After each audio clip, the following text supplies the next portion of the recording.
afternoon to you. There's now a new proposed rescue plan for South African Airways SAA. This time the plan actually comes from the two business rescue practitioners, Savia Dongwana and Les Masterson. They'd been strongly criticised for not producing a plan. They had said they could not produce the plan until government and the Public Enterprises Minister Pravin Gordhan told them how much money they would actually get from government. This new plan appears to involve new money from government for SAA. Although exactly how much might depend on which report you need. Khaya Sithole is a financial and political analyst. Khaya, good afternoon to you. Finally, we have this plan. What does it entail? Will it put SAA back together again? Good afternoon, and good afternoon to the viewers. I mean, obviously, we finally have a draft version of the plan, and keep in mind that it is still something that is subject to conversations. And what happened is that it was initially released to the affected stakeholders, being the creditors, the employees, and the unions. And of course, in the world of a fluid information exchange, it made its way into the media outlets. So I think it's unfortunate, obviously, in that the business rescue practitioners would have preferred it to be done behind closed doors, because now we're engaging on what is still a draft business plan. That being said, of course, I think what has come as perhaps a major surprise is the fact that they are of the view that there is still something that is worth rescuing in relation to SAA. Now, the big problem, Stephen, is that the numbers are again dribbling us. And people are talking about 21 billion rand being the number. But that doesn't tell the full picture, because remember, even long before we started having this conversation, there was already a commitment that had been made by the state in terms of the February budget to say we're going to give 16.4 billion rand to SAA for it to honor its pre-existing commitments. So I'd rather put that 16 billion rand conversation aside, because it wasn't the business rescue team that came up with that number. This is a pre-existing number that the government had already committed to. What we should be evaluating them on is really what is the new or the incremental number, what it is that they're asking for in order for them to be able to say we can deliver a viable business that can fly into the skies after the COVID-19 crisis. Is it possible to work out that number from the plan? I mean, any number, any more money going into SA after, what is it, 30 billion rand that's already gone there in that direction over the last few years? It's going to lead to a nice big political fight. Of course, whatever number they came up with, even if it was a 1 rand number, was always going to be problematic. But what has happened here is that they've also, quite importantly, acknowledged pre-existing creditors that are not secured creditors. Now, remember, the distinction here is that a lot of the banks that were lending to SAA were doing so on the back of a guarantee from the state, which means that if SAA couldn't afford to pay, and I suppose they all knew SAA couldn't afford to pay anyway, the state was always going to come in and then say, we're going to pay that amount that SAA should have paid you. So that's where the first 16 billion rand conversation is about. But what also happened is that there were then the normal suppliers who were engaging with SAA simply on the hope that SAA would be able to pay them. So those are not secured creditors as we see them. They do not have the state guarantee backing them. So that's around 600 million rand that the business rescue team has now said that also needs to be honored. So already that gets us to a number of 17 billion if you include the original 16.4 billion. And then beyond that, there's the question of, well, if you're saying that this thing can be rescued and can be revived, there's going to be the cost of getting it to fly. And that cost has been estimated to be 2 billion rand. I can tell you right now for free that number is completely understated. It is not possible to start reviving SAA for only just 2 billion rand. But then there's also the question of what do you do with the existing workforce, because clearly not all 10,000 employees will be reabsorbed immediately onto the new structure. So that's another 2 billion rand that they estimate it will cost in order to simply just sort out the contracts relating to pre-existing staff. So that's really where the number of 21 billion rand comes from. But in my view, the first 16.4 billion is a moot cause, because we as a country had already committed to it long ago. A billion here, a billion there, Khaya. It's beginning to sound a little bit like Eskom, I'm afraid. There's a hugely difficult relationship between government and the business rescue practitioners. As I understand it, they can't actually be removed except through a court process. Then you've got money here, money there, different people wanting different things. Does this have the ingredients to be what the poet calls a hot mess? Well, of course, it is a big mess, but remember, some of the rules that exist are designed to protect everyone. So remember, what's unique about this business rescue process is that the government is not only a shareholder, but also a creditor. So the reason it should be difficult to remove business rescue practitioners is that you don't want some creditors congregating together, deciding that they do not like the outcome, and then simply removing the business rescue team and installing people who are then going to engineer an outcome that benefits particular stakeholders or particular creditors. So there's a reason why it's important for business rescue practitioners to be entrenched in the process, unless, of course, there is an independent judicial process that looks at the work that they've done and says, actually, you do need to be removed. And I think the toxic nature of the relationship between the government in its capacity as a shareholder/creditor and the business rescue practitioners has not been ideal. But of course, it's important for them to complete the job that they started so that we can at least have some permutations on the table and we can start deliberating on that. If they are removed, imagine getting another team to start on the work that's already taken the better part of 6 months for us to end up with a draft. It will be a chaotic mess. Okay, I mean, let's just talk about sort of what's happening in the rest of the world then, because on the one side, you've got all of this. I completely understand money that has been promised to SAA must go there because of the creditors. The workers aren't getting paid fully, as I understand it, at the moment.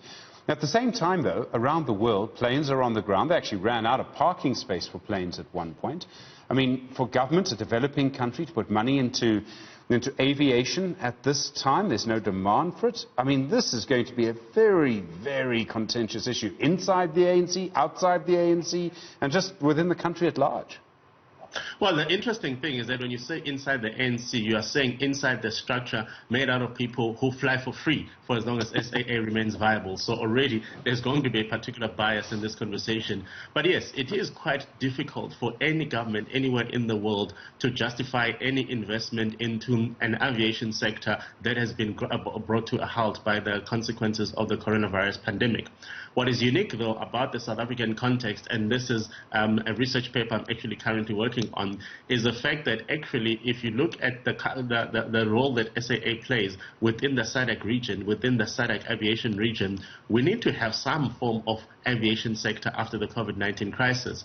And for me, the problem came in when ComAir said they're going for business rescue, and then you start thinking, wait a minute, we could afford to lose one, but if now suddenly the backbone of our entire aviation sector may no longer exist after the COVID-19 crisis, then you've got a market failure crisis. And remember, Stephen, even though people might not like it, the reason governments intervene in markets is when there's been some form of market failure where the private sector on its own is incapable of actually catering to a market. So I think we're going to have to be able to distinguish between the conversation about what has happened to SAA historically and the maths that's there, and of course that doesn't justify or warrant a single additional cent being injected into it.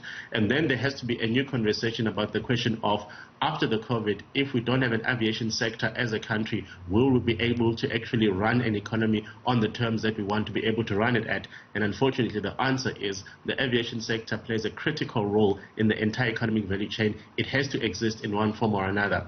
Whether that means the government must be as actively involved as they wanted to be, or whether it should simply be a government taking a very, very marginal role, that's what you need to be discussing. But there's no way we can run away from the fact that we need an aviation sector. And of course, given the fact that only a few role players exist in the market out there, there has to be a question of the role that used to be filled by SAA. Can someone step in and fill that role? If they can, end of story. If they can't, I'm afraid it means South African taxpayers are going to be owners of an aviation sector asset for a long time.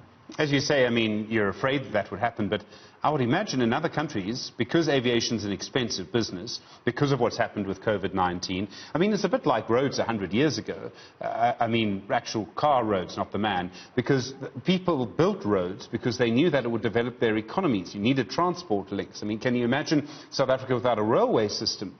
You know, all of those things. It's exactly the same thing around the world. Is it going to be a situation where actually you only have an airline if your government wants you to have an airline, if government actually invests? I mean, we're going to see, and this is a bigger financial comment, we're going to see a bigger role for government in economies anyway. I think obviously governments are going to play a much bigger role in economic value chains after COVID-19, because what you've seen, a lot of businesses were operating on the margins and they're not going to survive this crisis. And of course, we know the one thing that's unique about governments is that perhaps the demand that they might have is far more patient than what the private sector would demand. So the private sector will say, we will only offer this product at this particular price because it guarantees returns for our investors, while governments by definition tend to have a much longer patience game that they can play. So governments can be able to invest and be able to simply say, we'll defer the demand on the returns. So governments are going to play a much bigger role in all parts of the economy after this COVID-19 crisis.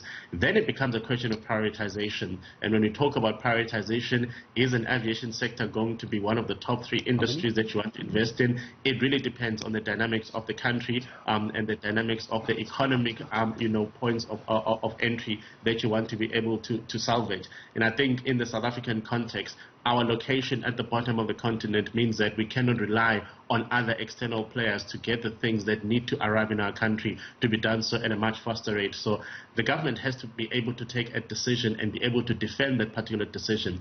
That doesn't mean the government must own the next aviation asset. The government could simply say, we'll become participants in a market-driven process that says, here's a business case for a particular airline. We're going to be investors like everybody else, and then at least give that backing or that support to the private sector if that's what they want to do in order for the aviation sector to thrive. But I think for us to assume that the government can sit this one out is quite simply untenable. Private sector just doesn't have the appetite at this stage to take the role in all of these particular issues. In a way, Khaya, I mean, what you and I have been talking about, or certainly in my mind, is total ownership of SAA by government. We haven't at all discussed how all of this could actually be done in very different ways to sort of, share the pain, right? So you could easily have some sort of agreement that says for the first 5 years, it's, 51% owned by government. That changes. You have a couple of partners coming in, maybe even, foreign airlines, Emirates or someone. I mean, there are all sorts of deals that can be done, especially as the aviation industry around the world is going to rewire itself in some kind of fundamental way. And I'm sure that that's what's going to happen. That would mean that actually there are all sorts of different policies you can use to try and do this. And you might even keep Tito and Mboweni happy in the process. I think the most important thing that we should be able to take out from this crisis is that it enables conversations that would otherwise be frowned upon. And those types of conversations do involve the question of what are the possible permutations? What can you do in order to get things moving? And I think if you look at particularly this sector that we're talking about, clearly this idea of the state being 100% shareholder in a particular aviation asset has had its drawbacks. And these drawbacks are particularly around the issues of governance, in that when government has got unlimited power and no restraint on its capacity to interfere, it has created the type of problems that we've seen. So I think it's not a bad concept for us to be able to say the next way we do it is going to be structured in a manner that enables the people that know how to run businesses, people that know how to govern our structures of businesses should have a much more prominent role to play until it reaches a particular scale. And the government can always have an option of buying additional shares out there. And remember here, it's a win-win situation, because you'd only say to them, you're able to buy this additional stake in this particular airline if it reaches a type of profitability margins that warrants that. And if it doesn't get there, then you simply don't do it.